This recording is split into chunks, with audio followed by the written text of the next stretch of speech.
375. Embarque imediato. Bem-vindos ao podcast O Sequestro do Voo 375, no qual seguimos contando a mais instigante, intrigante e surpreendente história que já aconteceu no espaço aéreo brasileiro. Antes de darmos continuidade, é sempre importante reforçar que o nosso propósito aqui é mais do que simplesmente contar fatos. Queremos esclarecer, questionar, ir mais a fundo nessa história. Para isso, escolhemos ouvir pesquisadores, especialistas, passageiros e testemunhas oculares. Vamos juntos revisar detalhes, ouvir depoimentos que ora se confirmam, ora se contradizem. Tudo isso para, ao final destes 6 episódios, entendermos qual das versões que já ouvimos ao longo dos últimos 35 anos é a mais real, mais verdadeira. E hoje eu já cheguei querendo saber o que vem a seguir, porque no episódio passado a gente parou com o avião seguindo para Brasília, caça da Força Aérea chegando para voar lado a lado do voo 375, passageiro com medo do avião ser abatido no ar, a tensão lá dentro devia estar gigantesca.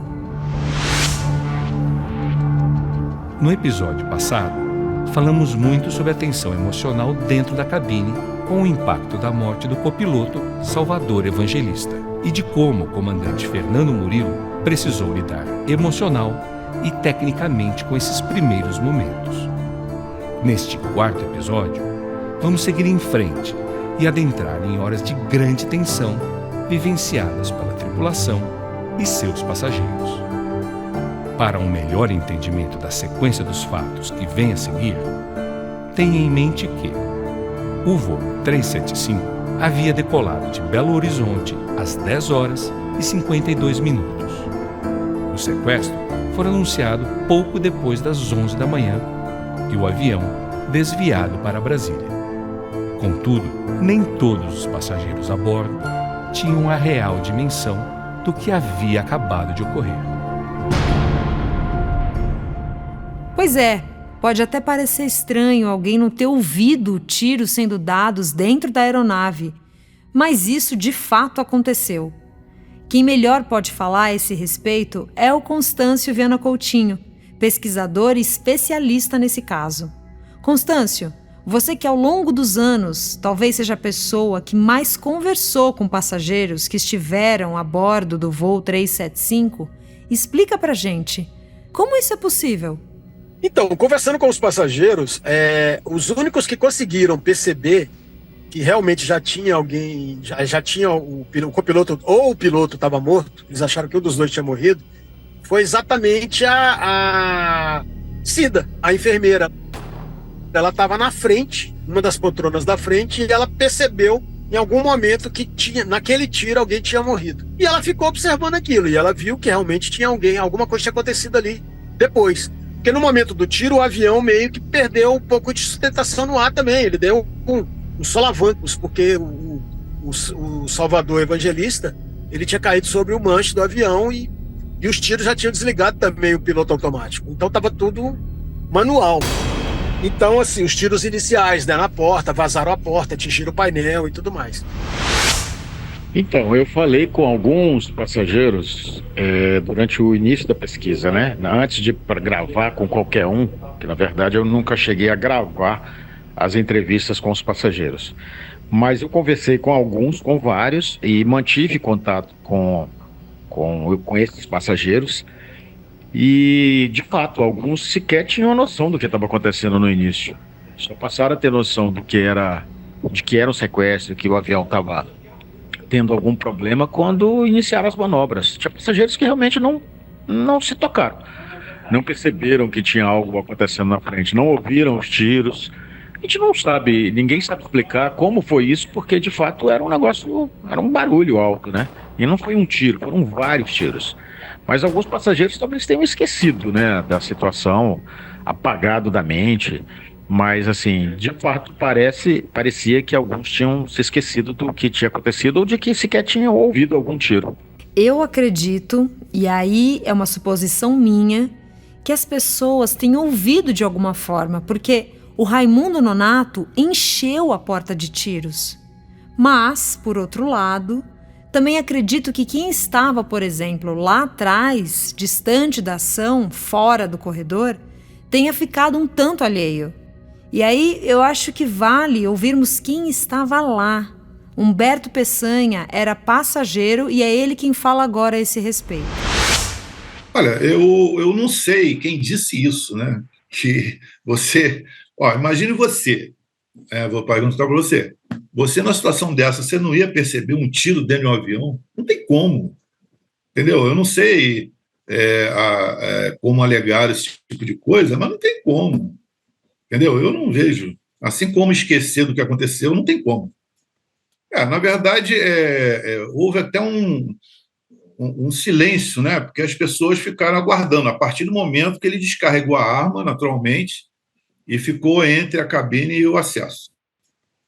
Nesse momento aí, depois que aconteceu, que ficou ele, né, já na mira do piloto e copiloto, aí houve algum silêncio, né? E todo mundo atônito, não estava sabendo o que está... não sabendo o que está acontecendo, você não percebia a gravidade, talvez, devido ao impacto. Entendeu? Há diferentes formas de lidarmos com eventos traumáticos, e elas são individuais. Portanto, as duas situações citadas são verdadeiras. Isso é possível devido ao conceito de amnésia dissociativa, um tipo de perda de memória provocada por um trauma ou estresse que resulta na incapacidade de recordar informações pessoais importantes, o que leva uma pessoa a ter lapsos de memória que podem durar de poucos minutos a décadas. Entretanto, durante a ação em si, esse breve momento de não percepção que alguns tiveram durou pouco. Quando o comandante Fernando Murilo comunicou ao solo o que estava acontecendo, o Sindacta entendeu a gravidade do que ocorria a bordo, o que fez com que a Força Aérea Nacional imediatamente acionasse seu protocolo de segurança. É importante ter em mente que cabe à Força Aérea monitorar, controlar e defender o espaço aéreo brasileiro. Portanto, há um protocolo de segurança que precisa ser cumprido de forma inequívoca. Assim, durante todo o tempo em que sobrevoou o espaço aéreo de Brasília, o voo 375 foi monitorado por caças das Forças Armadas. Para explicar melhor esse protocolo de segurança e a dinâmica dessa ação, nós convidamos um dos pilotos que conduziu um desses caças para estar aqui com a gente. Estamos falando de um piloto Top Gun da Força Aérea Brasileira, o hoje coronel Cícero Secato. Em 1988, ele servia como capitão aviador na base de Anápolis, em Goiás. É ele quem tem a palavra agora. Pois é, eu fui um dos 3 que decolaram, né? Foram 3 pilotos, né? Teve um que me antecedeu, eu fiz a parte ali da vertical de Brasília, praticamente, e depois um terceiro piloto que fez aquela parte até a Goiânia, um pouco de Brasília e depois Goiânia. Olha, eu estava na minha sala trabalhando e recebi um comunicado que deveria me preparar, porque a aeronave do alerta já tinha sido acionada, e que eu deveria entrar a postos para uma possível decolagem posterior. E assim eu fiz, entendeu? Me equipei, fui até a aeronave. Você simplesmente toma posição, aguarda o acionamento, e você somente após a decolagem é que você recebe as instruções de que tipo de missão que você vai executar, entendeu? Mas, sinceramente, não há nenhuma emoção, entendeu? Não há nenhuma emoção. O piloto de caça poderia dizer que quando ele entra numa aeronave, ele se conecta ao sistema como se fosse mais uma peça dentro daquilo, entendeu? E não há, eu posso falar por mim, né? Não há nenhuma emoção, assim, de qualquer maneira, né? Que influencie qualquer decisão, né? Qualquer atitude, etc. Você simplesmente decola e vai cumprir a missão que for assim designada. A aeronave já estava pronta e fiquei pronto para decolagem, esperando o acionamento. Foi o que aconteceu, né? Aí eu decolei, após a Defesa Aérea ter autorizado, logicamente, para substituir aquela primeira aeronave que havia feito a interceptação de quando o avião estava se dirigindo para Brasília, vindo de Belo Horizonte. E chega um determinado momento que a questão de autonomia, questão de combustível, o avião tem que ser substituído, digamos assim, né? E eu fiz essa segunda substituição na vertical de Brasília e fiquei acompanhando essa aeronave até dar meu ponto limite de combustível, que daí foi acionado uma terceira aeronave para dar continuidade ao processo. Antes de continuarmos falando com o Coronel Secato, eu tenho a impressão que para os passageiros, de forma geral, foi nesse momento da chegada dos caças ali do lado do avião que trouxe para eles uma consciência maior do que estava em andamento. Vamos ouvir novamente Humberto Peçanha, passageiro do voo 375. Ele expressa bem o que eu acabei de falar. O outro falou pra gente, olha, o cidadão, né, o cidadão aqui, ele está querendo que a gente vá para Brasília lá e vamos ver o que vai acontecer. Eles falaram isso, que a voz do cara mesmo a gente não ouvia. Sabia, foi falado isso, entendeu? E aí eles ficaram na expectativa com o caça do lado, os dois, né? Um caça de cada lado.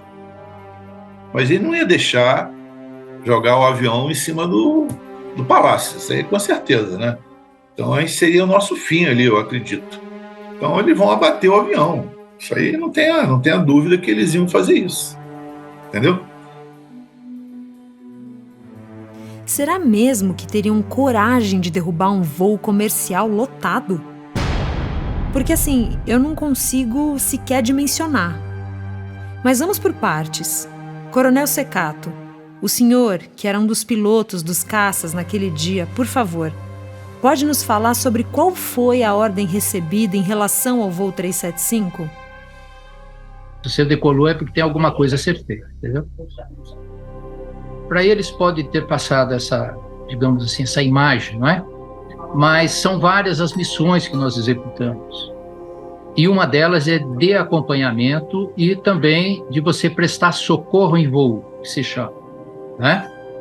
Então, neste caso, era uma missão de acompanhamento. Acompanhar aquela aeronave, ver a atitude que ela estava tomando, etc., etc., o que poderíamos ajudar. Inicialmente, quando a aeronave se apresenta ao piloto da outra aeronave que está sendo interceptada, é uma maneira de dizer, olha, estou aqui, posso lhe ajudar naquilo que for possível. Outra coisa é, como nesse caso, o que ocorreu, é uma forma de dissuadir a pessoa que está cometendo um ilícito, né? Tendo que você está ali, a segurança está ali, né? E assim você faz o acompanhamento para você, inclusive, passar informações ao controle de tráfego aéreo e ao controle de defesa aérea, caso eles percam o contato com aquela aeronave, por um problema técnico no sistema de radares, etc., entendeu? Até de comunicação, né? Então, você passa a acompanhar a aeronave e passar as informações para o sistema, dizendo da atitude da aeronave, para onde está se dirigindo, etc. Mais ou menos por aí, né? Outra de socorro em voo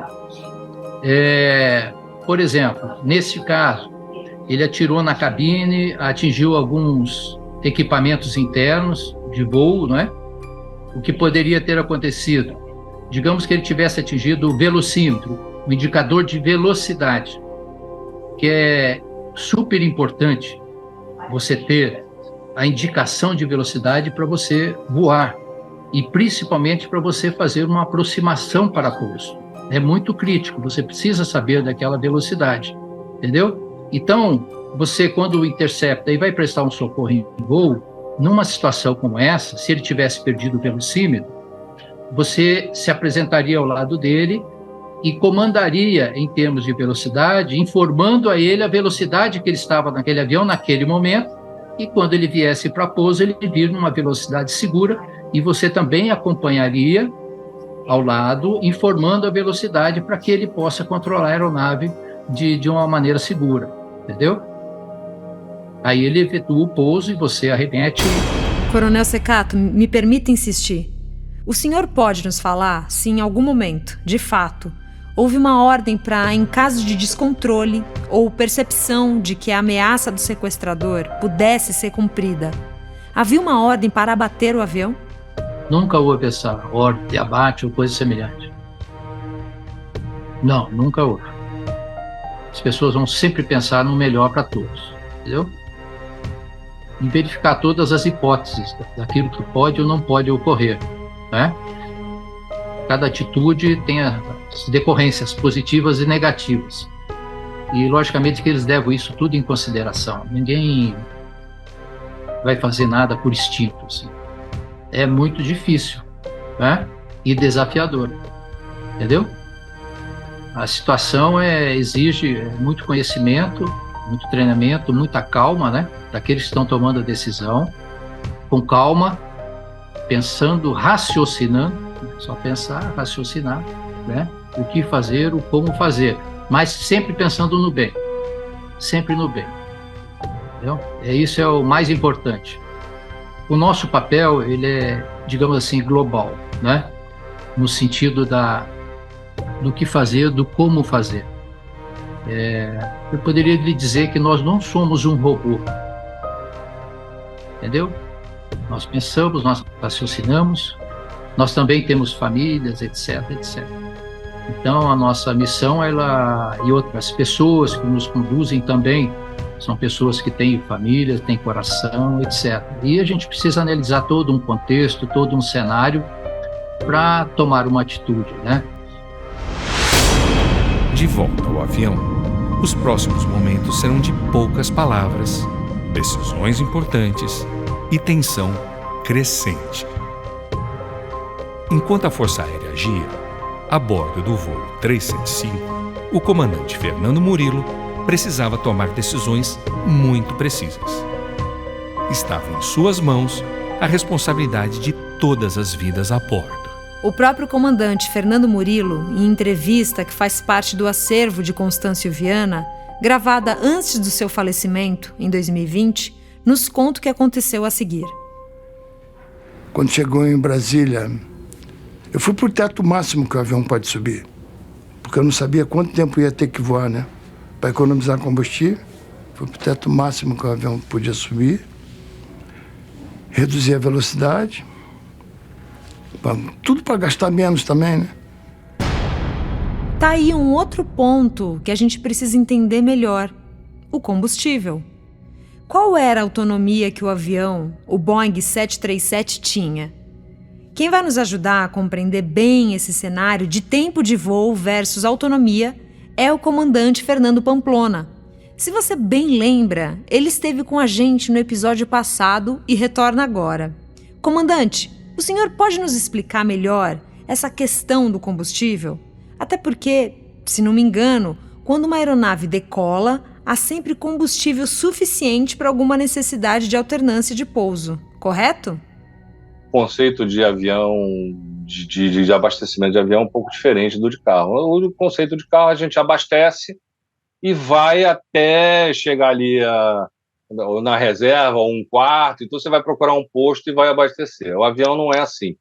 O avião, a cada voo que ele se propõe a fazer, a cada lugar que ele pousa, ele abastece para cumprir um determinado trajeto. Então, em todos esses lugares por onde ele passou, ele foi abastecido. Tá? Então, em Belo Horizonte, é como se a gente contasse do zero o abastecimento. Então, ele foi abastecido em Belo Horizonte e ele provavelmente foi abastecido para fazer uma quantidade suficiente para fazer de Belo Horizonte para o Rio, alternando São Paulo, ou seja, ele tinha combustível para ir para o Rio, depois para ir para São Paulo, mais 10% desse valor e mais 30 minutos. Ele tinha Belo Horizonte Rio, mais 10%, mais Rio, São Paulo, mais 30 minutos. Esse é o combustível mínimo que ele teria que ter a bordo. Provavelmente ele tinha mais do que isso, porque antigamente a gente sempre colocava um pouquinho a mais, tal, havendo disponibilidade, era uma praxe bastante comum. Quando você tem algo muito emocional, você não sabe aonde aquilo vai desembocar. Então, essa era a grande surpresa naquele momento, que a gente sabia das consequências, a gente sabia das limitações, limitação em termos de combustível, limitação em termos de manobra, limitação em termos de operação de uma aeronave daquele tamanho. Era muito mais complicado. Os componentes envolvidos eram muito mais do que simplesmente o ato em si. Então, isso deu um nó na cabeça de todo mundo. Em terra, a notícia corria em todas as esferas. O aeroporto de Brasília precisou ser fechado para pousos e decolagens, dando prioridade total ao voo 375. Logo, veículos da Aeronáutica e da Polícia Federal se posicionaram em torno da pista. Uma grande movimentação de segurança acontecia. Ambulâncias eram colocadas em pontos estratégicos. Com isso, vários cancelamentos aconteceram de forma simultânea e a notícia se espalhou rapidamente.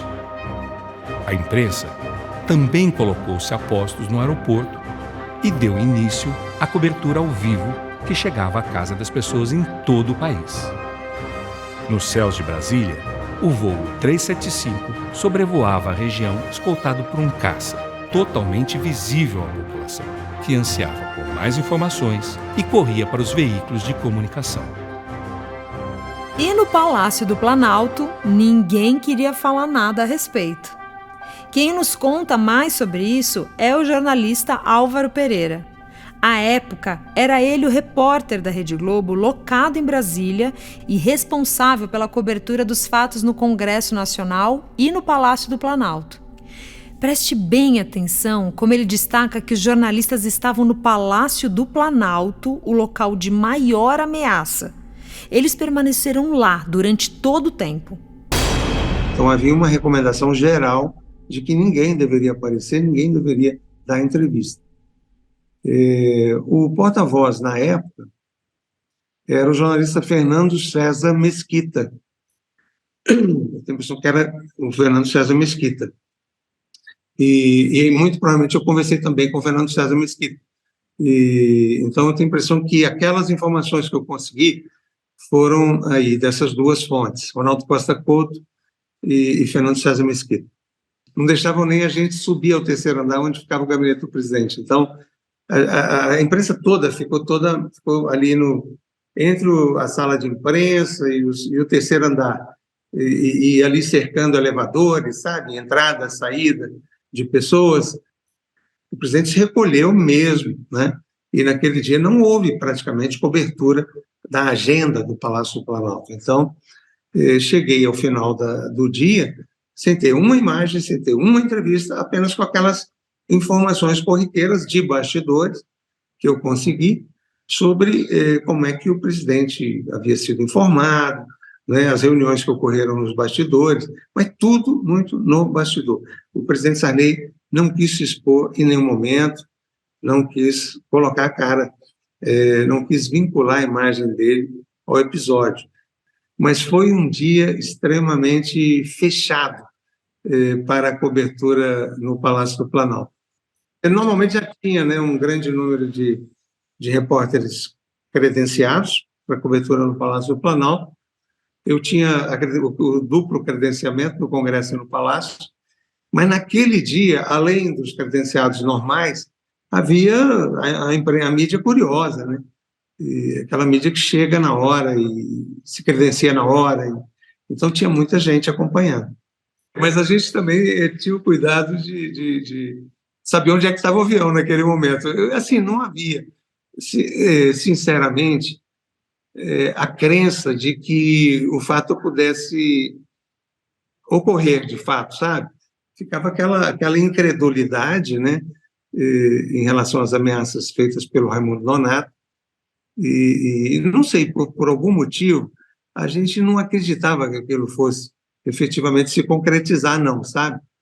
Eu não sei. E, na verdade, depois que a gente conheceu os bastidores da história, a gente viu que, em muitos momentos, houve uma possibilidade real disso acontecer, né? E só não aconteceu graças à coragem, né, do comandante, e resolveu desafiar mesmo o sequestrador. E ele conta um episódio muito interessante, que ele meio que enrolou o sequestrador quando ele chegou em Brasília, não é mesmo? Naquele momento, não havia como, em terra, alguém compreender o que acontecia na cabine do voo 375. Raimundo Nonato facilmente se exaltava. Dependia apenas de Fernando Murilo conseguir acalmá-lo e estabelecer um diálogo capaz de mudar os rumos dos próximos acontecimentos. Ciente do objetivo declarado, ao chegar em Brasília, Fernando Murilo precisava ganhar tempo, e a solução foi enganar o sequestrador. E essa parte da história ninguém melhor que ele mesmo para nos contar. Ouçam agora o comandante Fernando Murilo. E quando chegou em Brasília, não tinha praticamente claro. Tinha uma nuvenzinha, aí eu fui chegando para a esquerda, para jogar em cima do Palácio Planalto, para ver a nuvem em cima do Palácio Planalto, para dizer para ele que não dá para ver Brasília. Planalto não dá para ver, que ele queria jogar no Palácio Planalto. E eu já tinha informado, inclusive, ao Sindacta que a intenção dele, né? Olha, ele quer jogar o avião em cima do Palácio Planalto. Aí consegui jogar, falei para ele, ó, Brasília está fechado. Ainda pedi para o cara do Centro de Controle de Brasília, Brasília não está fechado? Positivo, está fechado, não dá para ver o Planalto. Aí eu falei assim, então vamos para Goiânia, para Anápolis.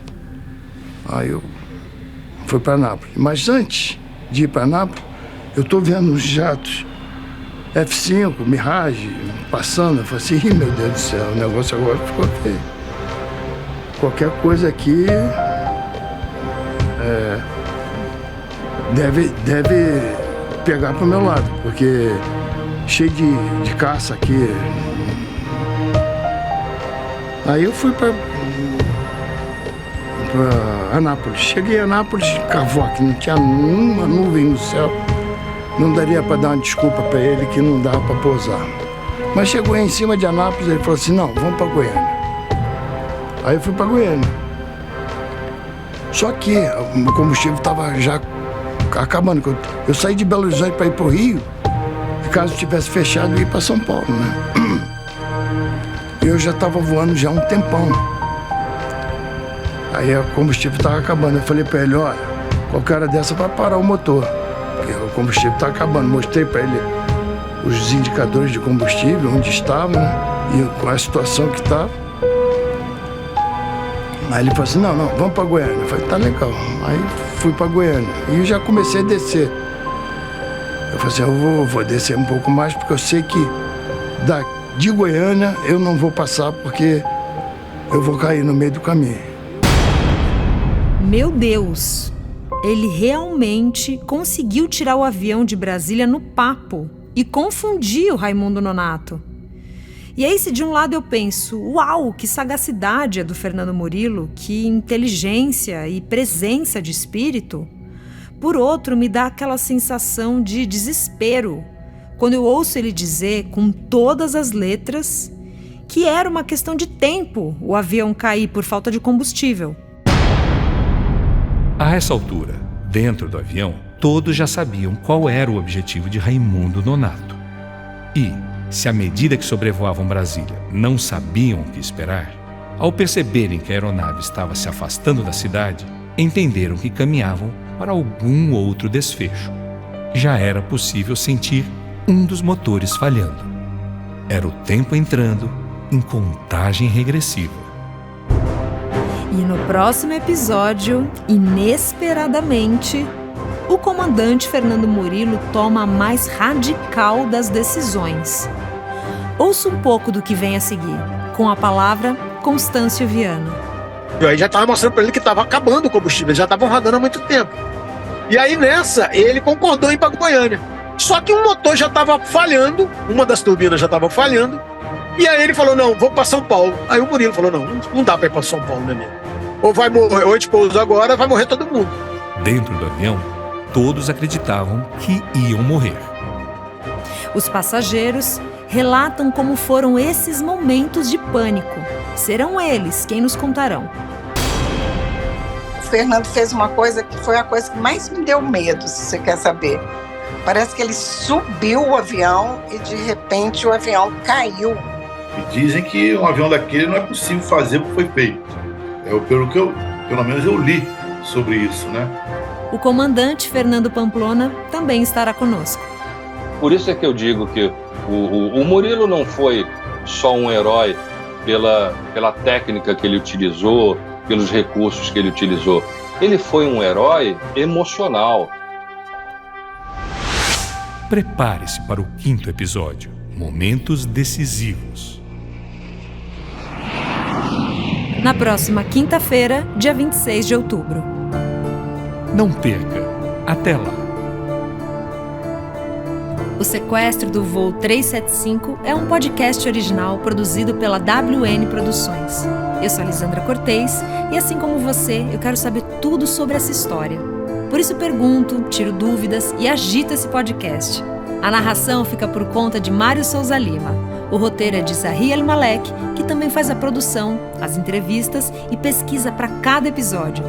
Para conferirmos todas as informações, contamos com a consultoria do jornalista e pesquisador Constâncio Viana Coutinho. Esse projeto foi desenvolvido não apenas para relembrar e esclarecer os fatos ocorridos naquele fatídico 29 de setembro de 1988, quando o voo 375 foi sequestrado, mas também para honrar a trajetória do comandante Fernando Murilo e a memória do copiloto Salvador Evangelista. Nesse podcast, utilizamos áudios de entrevistas gravadas com passageiros, familiares, autoridades e pessoas envolvidas diretamente com o fato. Também contamos com gravações que fazem parte do acervo de mais de 15 anos de pesquisas de Constâncio Viana Coutinho, o maior especialista sobre o tema. As gravações e transcrições das entrevistas foram feitas por Renan Gonçalves e Renata Generoso. A montagem, edição, pós-produção e mixagem é da WN Produções. A direção geral é de Walter Neto, que também assina a trilha original desse podcast. Obrigada pela companhia e até o próximo episódio.